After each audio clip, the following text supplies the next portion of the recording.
Salmo 114 dice: Cuando salió Israel de Egipto, la casa de Jacob del pueblo extranjero, Judá vino a ser su santuario, e Israel su señorío. El mar lo vio y huyó, el Jordán se volvió atrás. Los montes saltaron como carneros, los collados como corderitos. ¿Qué tuviste, oh mar, que huiste? Y tú, oh Jordán, que te volviste atrás. Oh montes, ¿por qué saltasteis como carneros y vosotros collados como corderitos? A la presencia de Jehová tiembla la tierra, a la presencia del Dios de Jacob, el cual cambió la peña en estanques de aguas y en fuente de aguas la roca. Oremos. Padre nuestro que estás en los cielos, excelso Dios, a ti nos acercamos, santificando tu nombre, porque tú eres santo, santo, santo, porque tú eres el Dios magnífico y temible, el Dios irresistible, el Dios que lo trasciende todo, pero a la misma vez el totalmente otro, el apartado, porque tú eres santo y nada se compara a ti.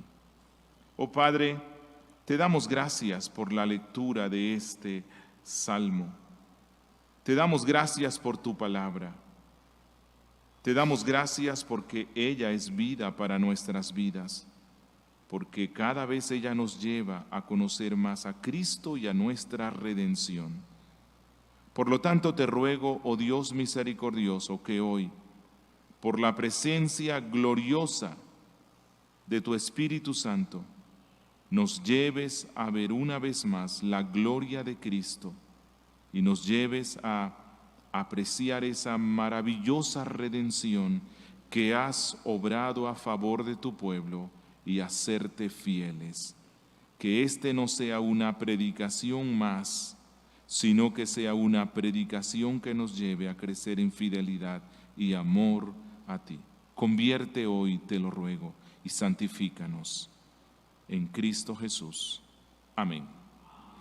Mis hermanos, hoy nos vamos a enfocar en el Salmo 114, el cual es una canción, un cántico muy corto, pero aunque es cortito, tiene declaraciones maravillosas y usted puede ver que es exuberante en declaraciones que exaltan y resaltan el poder único del Dios verdadero desplegado especialmente en la redención de su pueblo.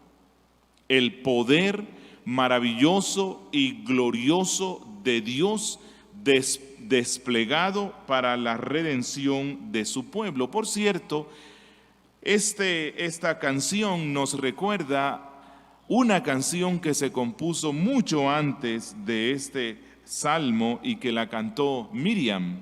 ¿Lo recuerdan? Cuando ellos recién atraviesan el mar rojo, el mar rojo, sí. Y esa canción de Miriam estaba llena de declaraciones poéticas, magistrales y dicientes, exaltando a Dios por todo lo maravilloso que desplegó Él, por su gloria al mostrarse cuando liberó al pueblo de Israel de la esclavitud egipcia, y siendo que el antiguo Israel era una sombra o una maqueta que representaba al verdadero Israel, al Israel espiritual, al Israel eterno que es la iglesia, entonces Esta canción se convierte en un precioso himno cristológico que exalta al Dios irresistible, el cual obró maravillas al redimir a su pueblo por medio de nuestro Señor Jesucristo. Por lo tanto, vamos a analizar este salmo siempre teniendo presente que apuntaba a la mejor y más completa redención que tendría el verdadero Israel por medio de Cristo Jesús. Hoy vamos a estar viendo el santuario del Dios irresistible, Dios con nosotros. El santuario del Dios irresistible, Dios con nosotros, y nos vamos a enfocar en algunos pensamientos centrales. El primero lo encontramos en el versículo 1, y aquí el salmista exalta la presencia de Dios con nosotros. Y eso es lo que nos convierte en un santuario, la presencia de Dios entre nosotros. Miren lo que dice el verso 1. Cuando salió Israel de Egipto, la casa de Jacob del pueblo extranjero, literalmente del pueblo de lengua extraña, Judá vino a ser su santuario e Israel su señorío. Ya lo hemos visto. Las escrituras nos muestran que Israel debía recordar una y otra vez los grandes, todo lo que Dios hizo en la redención de esta nación.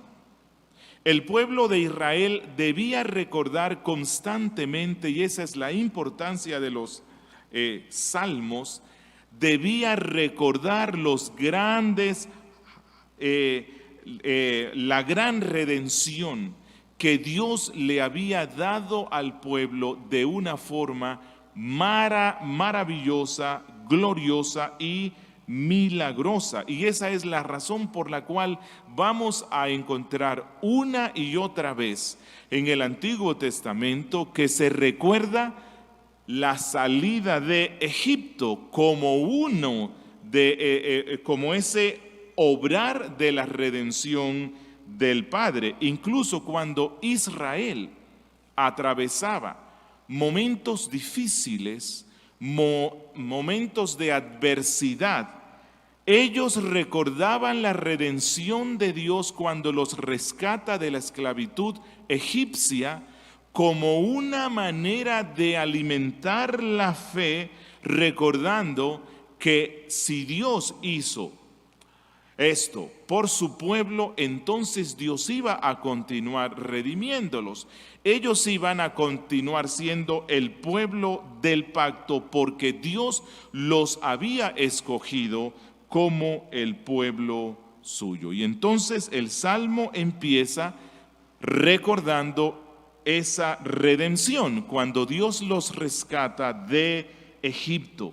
Israel vivió en esclavitud en medio de un pueblo de lengua extraña, donde fue maltratado, donde fue vejado, pero que Dios, cumpliendo el gran pacto de redención, que Dios, cumpliendo el pacto que había hecho con Abraham, Dios no los olvida. Y entonces Dios rescató a este pueblo que no era pueblo y lo introdujo a una tierra que no le pertenecía, pero que Dios se la dio para que este pueblo que no era pueblo se convirtiera en el pueblo de Dios. Así que Israel siempre debía recordar: estábamos en esclavitud, Dios nos redimió y ahora somos libres. Estábamos en oscuridad, Dios nos redimió y ahora estamos en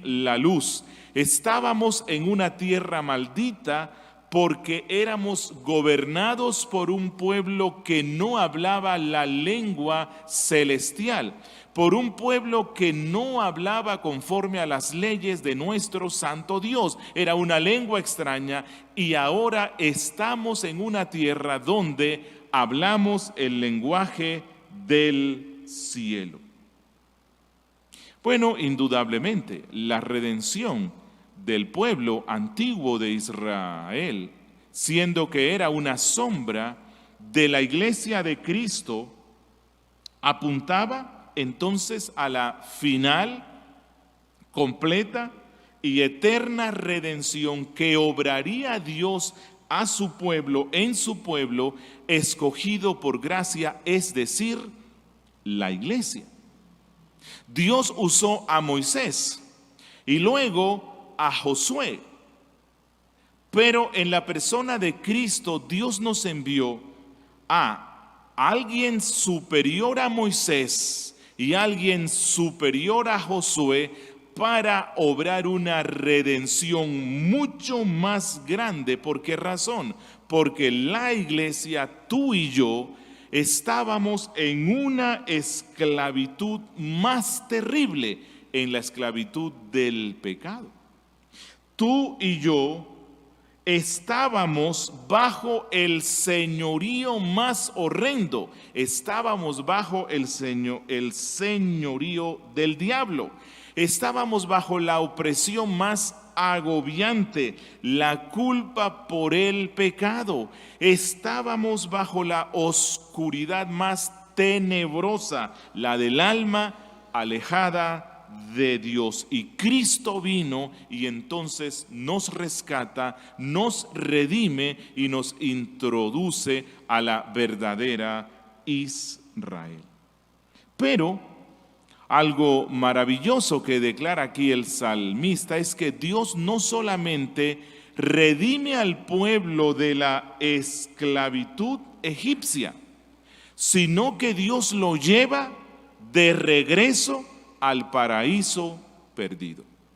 Cuando Dios introduce a Israel, lo saca de Egipto y lo lleva a la tierra de Canaán, la Biblia le llama la tierra que fluye leche y miel.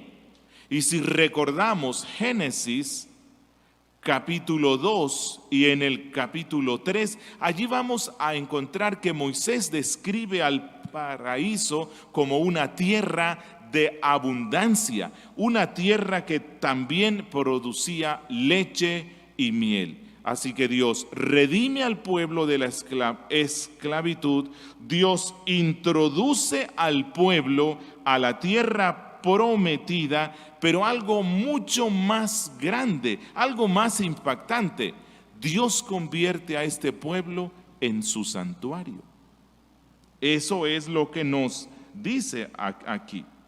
Dice en el verso 2, Judá vino a ser su santuario e Israel su señorío. ¿Por qué Judá? Bueno, allí estaba Jerusalén y allí estaba el templo y allí estaba el lugar santísimo y allí estaba la presencia de Dios. Por lo tanto, el lugar santísimo, el templo, Jerusalén, Judá e Israel se convierten en el santuario de Dios. Ellos son los receptores de la presencia especial del Padre, así como Dios se paseaba en el jardín del Edén. Dios se paseaba en medio de su pueblo Israel. Y este fue el privilegio más grande para esta nación. ¿Qué significa esto de que ellos se convierten en el santuario? ¿Para qué sirve un santuario?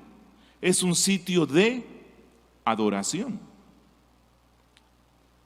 Es decir, Dios redime a Israel de la esclavitud egipcia, los introduce a una tierra próspera y nueva para ellos, les da un santuario, los convierte en el santuario con un fin, un solo fin, que ellos sean adoradores. No sé cuántos han pasado por Éxodo cuando Moisés una y otra vez le dice al faraón, Dios dice, deja ir a mi pueblo Israel al desierto para que me adore. Y cuando uno ve esto y escucha a Moisés diciendo esto, uno dice, bueno, mira, aquí esto no es como totalmente cierto, como que esto es una estrategia que Moisés usa para luego irse y escaparse con el pueblo, como que esto es simplemente una estratagema, porque ¿cómo así que lo que Dios quiere es que el pueblo vaya al desierto a adorarlo? Y no se supone que es para que se vayan de esa esclavitud. Bueno, realmente el propósito por el cual Dios rescata a Israel de Egipto es para que se conviertan en un pueblo que adorara a Dios. Ese fue el propósito principal. La Biblia nos muestra que se convirtieron en el santuario de nuestro Dios en la tierra. Y cuando usted lee todas las leyes que Moisés dio, las leyes que Moisés da en el desierto tienen como fin ¿qué? Que el pueblo por siempre y para siempre y en toda circunstancia y razón adore a Dios.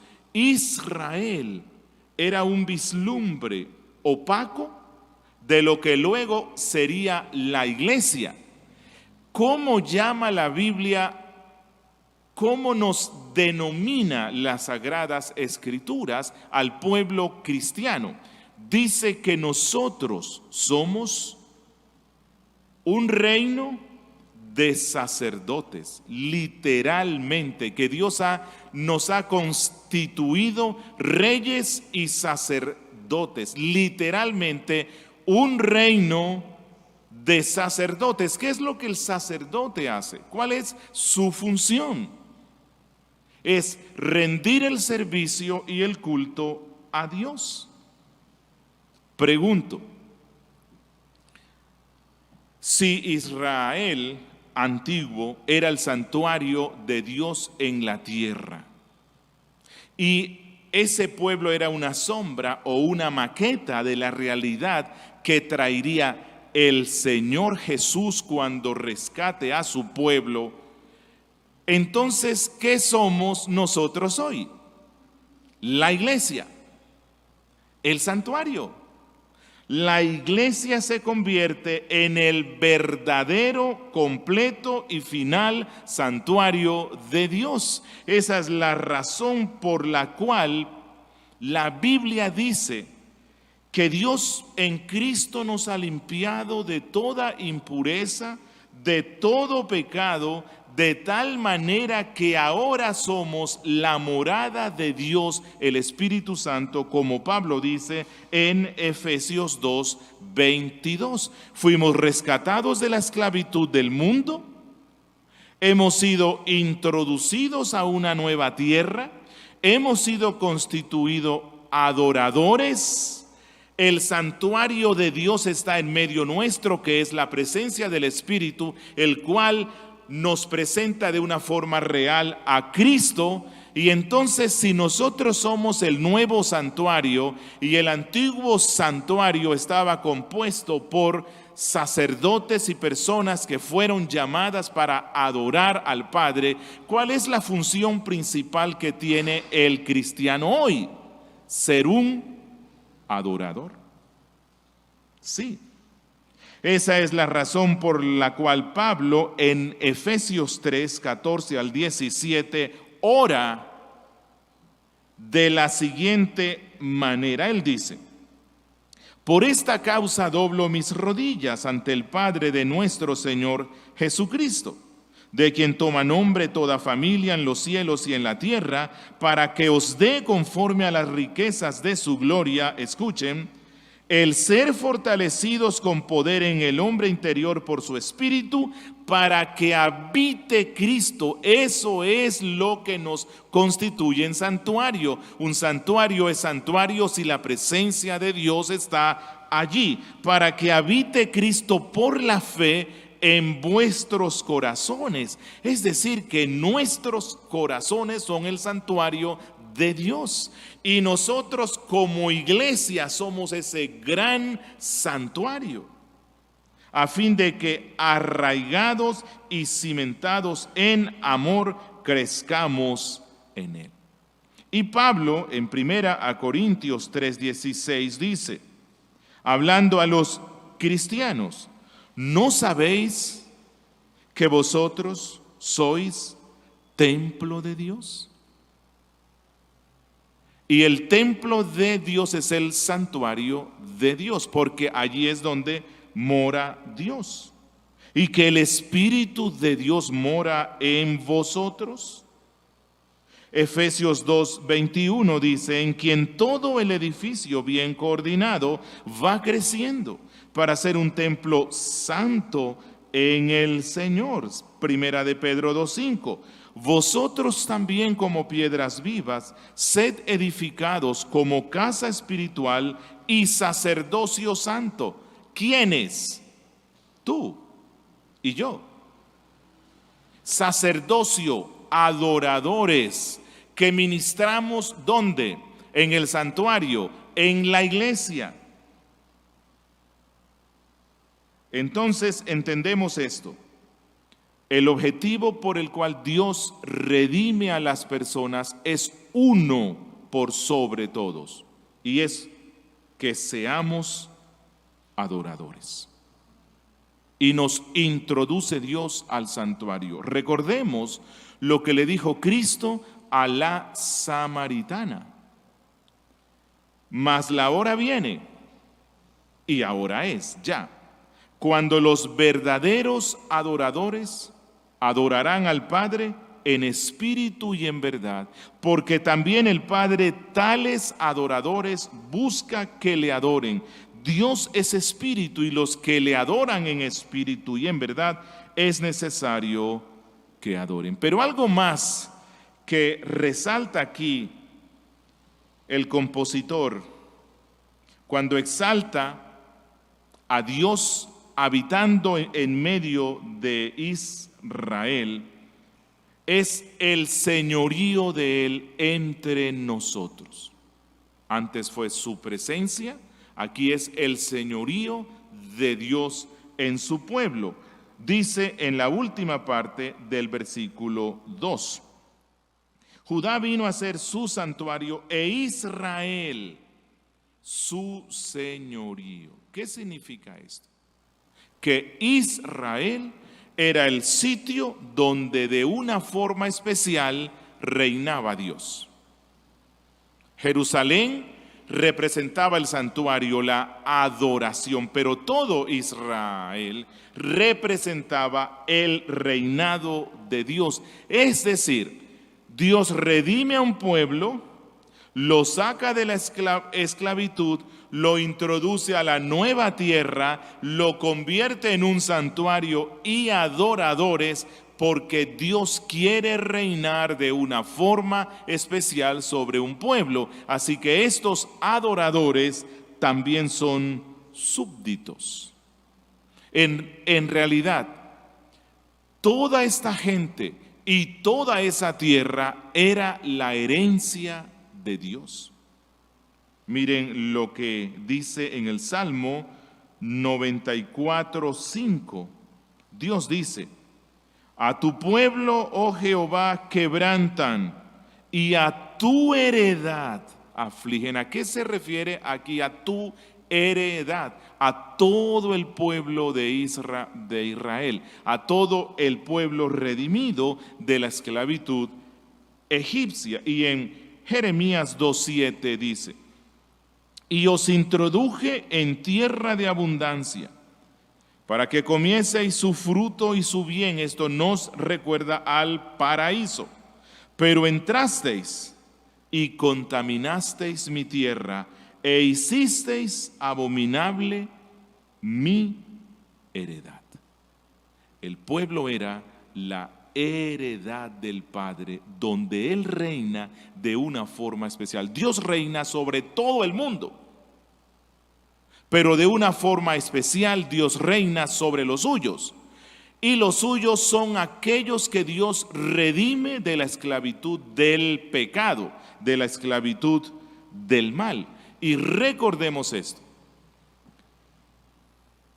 La Biblia nos dice que Dios se regocija sobre todo lo que Él ha creado.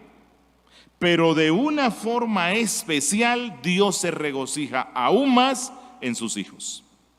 Dios se regocija aún más en aquellos que Él conoce de una forma íntima. Dios se regocija aún más en aquellos que lo adoran, en aquellos que confían en Él, en aquellos que lo aman, en los que lo sirven, en aquellos que le corresponden a su amor paternal, en aquellos que se someten alegremente a su voluntad, en aquellos que trabajan de corazón por la causa del Padre. Y entonces, si Dios se regocijaba sobre ese pueblo que había rescatado de una esclavitud humana, lo había introducido a una tierra que no por siempre iba a ser una tierra especial. Y había construido un santuario que no por siempre iba a ser santuario.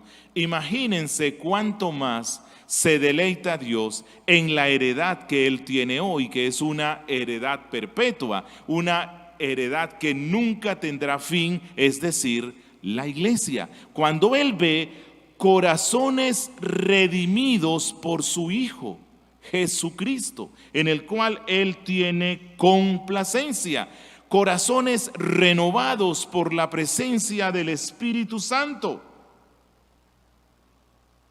Y si Dios se deleita en los campos fértiles, en los cedros del Líbano, mucho más se deleita en su pueblo. Pero esto implica que la iglesia es la nación sobre la cual Dios reina soberano en la persona de Cristo. Nosotros somos el señorío de Cristo. La Biblia nos muestra muchas veces que Cristo es Señor, Señor especialmente sobre su pueblo, es Señor sobre toda la creación, pero de una forma particular y especial, su señorío se puede ver en su heredad, en su iglesia, que es la que heredará todas las cosas de la nueva creación. Nosotros somos su herencia. Un tercer aspecto que quiero que observemos aquí es como el salmista exalta la presencia vitalizante de Dios en medio nuestro. La presencia vitalizante de Dios en medio nuestro. Que Dios, cuando salvó a su pueblo, desplegó de una forma maravillosa su poder, especialmente su presencia irresistible, que ni siquiera el mar o los ríos o los montes pudieron resistirlo, sino que más bien se vieron obligados a colaborar con el Creador en ese proceso de redención. Miren lo que dice el verso 3. El mar lo vio y huyó. El Jordán se volvió atrás. El mar se refiere al inicio de la jornada o de la peregrinación desde la esclavitud egipcia hacia la introducción de la tierra prometida. Y el Jordán se refiere al final de la peregrinación por el desierto, cuando ya ellos entran a la tierra prometida. Y el salmista aquí, en un lenguaje poético, exalta el poder manifiesto de Dios sobre la naturaleza y cómo la naturaleza obedece al Padre, pero de una forma particular cuando Dios está obrando para el bien de su pueblo. Y el salmista, poetizando esto, le da vida o cierta personalidad al mar y al río y a los montes. Y él dice que el mar y el río vieron, Obviamente que ellos no ven. Eso es una forma poética de describir lo que pasó allí. El mar y el río vieron a Dios, y cuando ellos vieron a Dios guiando a su pueblo escogido hacia la plena redención, no tuvieron más remedio que abrirle camino al Padre Redentor. Pregunto, el mar en las Escrituras en ocasiones representa a las multitudes, en ocasiones representa al mundo. Y eso nos hace recordar cómo Dios, cuando efectuó la redención en cada uno, y cuando Él efectuó la redención por medio de Cristo Jesús, cuando Él vino a la tierra, ese mar que es el mundo lleno con sus reyes y príncipes que se oponen a Dios y a Cristo, ese mundo no pudo resistir la presencia gloriosa de su Hijo, la presencia gloriosa del Salvador guerrero, cuando Él se levanta victorioso de la tumba, luego de llevar sobre sí el pecado de todo el pueblo al cual vino a salvar, y ese glorioso Cristo sube invicto a los cielos, y estando en sesión, es decir, estando sentado a la diestra del Padre, gobierna soberano sobre el mundo, envió al Espíritu Santo, llenó de poder y gracia a los apóstoles y a la iglesia, y el mundo, incluyendo al imperio más grande de su tiempo, no pudo resistirse ante la presencia gloriosa de Cristo salvando a su pueblo. Y esta es una invitación que nos hace el salmista a recordar esa gran redención efectuada por Cristo. Y el poder de Cristo sigue desplegándose hoy. Hoy hay un mar Rojo, hoy hay un Jordán, que se ponen como obstáculos para que la iglesia pueda cumplir con esa gran misión dada por nuestro verdadero Josué. Pero aunque se levanten esos mares o esos ríos, ellos, cuando ven la presencia del Dios soberano en la persona de Cristo, obrando a través del Espíritu Santo en la iglesia, al mar no le queda más remedio que abrirse en dos. Que abrirse en dos. Y es que cuando Dios decide salvar a su pueblo, no hay ningún elemento de la creación que se resista o que pueda obstaculizar el paso. Ese fue tu caso y el mío. El alma elegida por gracia para ser salva nace sumida en la más terrible oscuridad del pecado. Éramos enemigos de Cristo, levantábamos el puño contra Cristo, pero cuando Cristo sale al encuentro de esa alma elegida por gracia, hasta el hostil Saulo de Tarso caerá al piso reconociendo el señorío de Cristo. Nada podrá oponerse a ese plan de redención. Incluso el religioso Nicodemo, con todo su conocimiento para oponerse a Cristo, vendrá buscándolo en salvación. Incluso el ladrón Mateo correrá presuroso ante el llamado de Cristo, y como Zaqueo devolverá todo lo que robó. Eso es lo que nosotros hemos visto en la historia de la redención. Nada podrá oponerse efectivamente al avance de Cristo redimiendo a su pueblo. Y en los versos 5 y 6, qué versos tan hermosos. Y esto es la bendición de la poesía.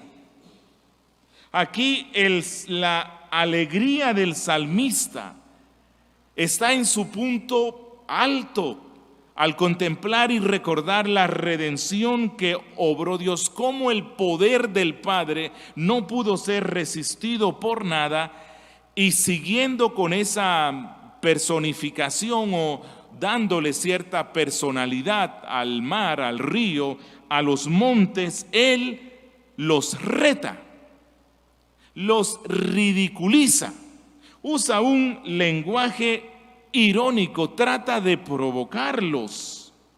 Y Él les dice: cuéntenme qué fue lo que pasó con ustedes cuando vieron la presencia poderosa del irresistible Dios.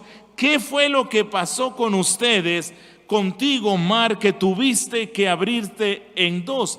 ¿Qué pasó contigo, río, que te abriste en dos? Dice en el verso 4, en el verso 6, oh montes, ¿por qué saltasteis como carneros y vosotros collados como corderos? Verso 5, ¿qué tuviste, oh mar, que huiste, y tú, oh Jordán, que te volviste atrás? ¿Qué fue lo que pasó con ustedes? Cuéntenos. Bueno, esta descripción de los mares, montes, saltando delante de la presencia de Dios no es exclusivo de este salmo.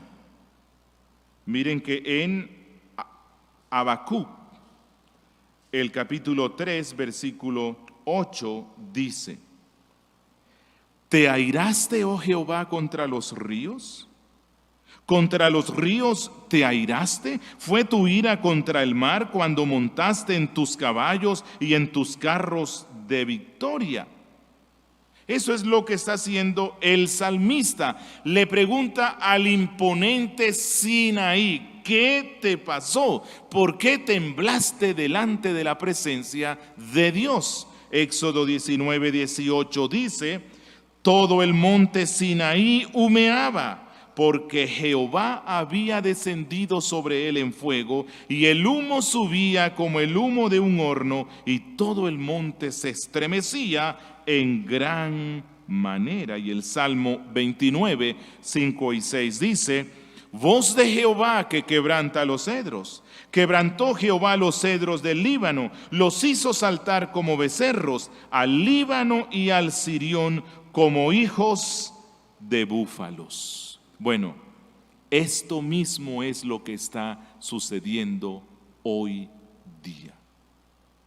Hay montes y rocas de incredulidad y mundanalidad que se levantan en contra del Evangelio. Y hoy día lo estamos viendo.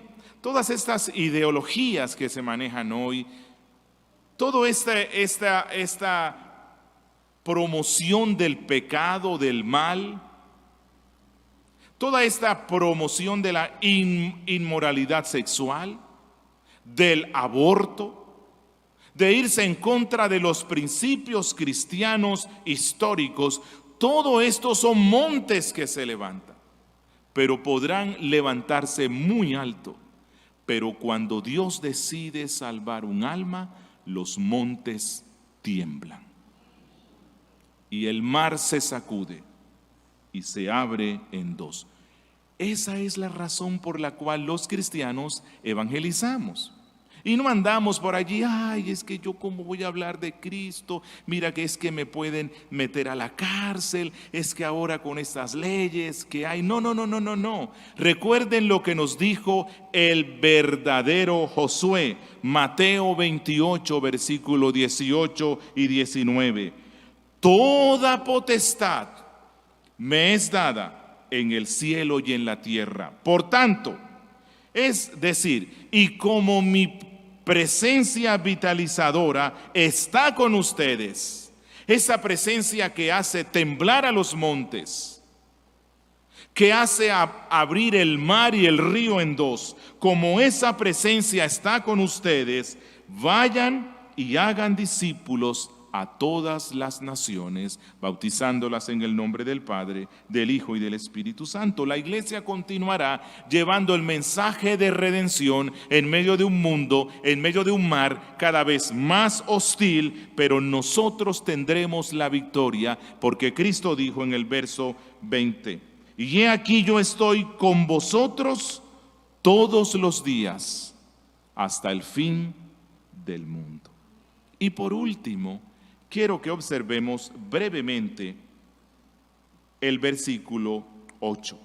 Aquí el salmista nos habla del poder transformador de Dios en medio de nosotros. El poder transformador en medio de nosotros. Dice, el cual cambió la peña en estanque de aguas y en fuente de aguas la roca. El poder maravilloso de Dios es tan grande que convirtió las aguas del Mar Rojo en una roca. ¿Recuerdan? En un muro. El pueblo de Israel pasó en seco, pero luego en el desierto convirtió la roca en aguas. Ese es el poder maravilloso de Dios. Convierte el agua en una roca y de la roca cuando quiere saca agua. ¿Para qué? Para saciar a su pueblo, para bendecir a su pueblo. Y esto nos habla del cuidado de Dios. Por eso Israel debía recordar siempre la redención, los grandes actos redentores. Porque Dios se asegura que todos los obstáculos para la conversión de una persona sean vencidos. Dios se asegura de abrir los Jordanes para que crucen el camino, para que podamos continuar creciendo en santidad y adoración sincera a Dios. Amigo que me escuchas, amigo, tú aún no formas parte del pueblo rescatado por Dios para que sea su santuario. Tú aún estás en Egipto, en esclavitud al mal, lejos de la ciudadanía de Israel. Pero tengo una buena noticia para ti, amigo que me has oído hoy. Dios está reconciliando consigo a los hombres en la persona de su Hijo Jesucristo. Dios está reconciliando consigo a los hombres. ¿Qué debes hacer? Debes venir con corazón contrito, arrepentido y humillado delante de Cristo. Suplicarle que tenga misericordia de ti, que perdone tus pecados, que sea tu Señor. Y Él dice, vendremos a Él y haremos morada con Él. Te convertirás en santuario de Dios. Hermano en la fe, recuerda esto. Formas parte del santuario de Dios en esta tierra. ¡Qué privilegio tan grande! Eres parte de la iglesia de Cristo, eres un adorador. Recuerda, fuiste redimido por Dios para adorar a Dios en tu vida personal y en la congregación. Que ningún obstáculo impida que tú cumplas con este propósito todos los días. Dios está en medio nuestro para ser adorado. Y Dios está en medio nuestro para ser nuestro Señor. Y Él es nuestro Señor cuando le obedecemos, cuando hacemos lo que Él nos manda. Quiera Dios que al estudiar usted una vez más esta canción tan hermosa en su casa, el Espíritu Santo le lleve a estas convicciones. Redimido de la esclavitud de Egipto para entrar a la tierra prometida con el fin de ser el santuario de Dios y adorarlo para siempre y ser un súbdito de Él, de su reino. Oremos. Bendito Dios, Padre nuestro, gracias por tu palabra expuesta en esta noche. Te rogamos, oh Dios, que las culpas en nuestras vidas. En Cristo Jesús. Amén.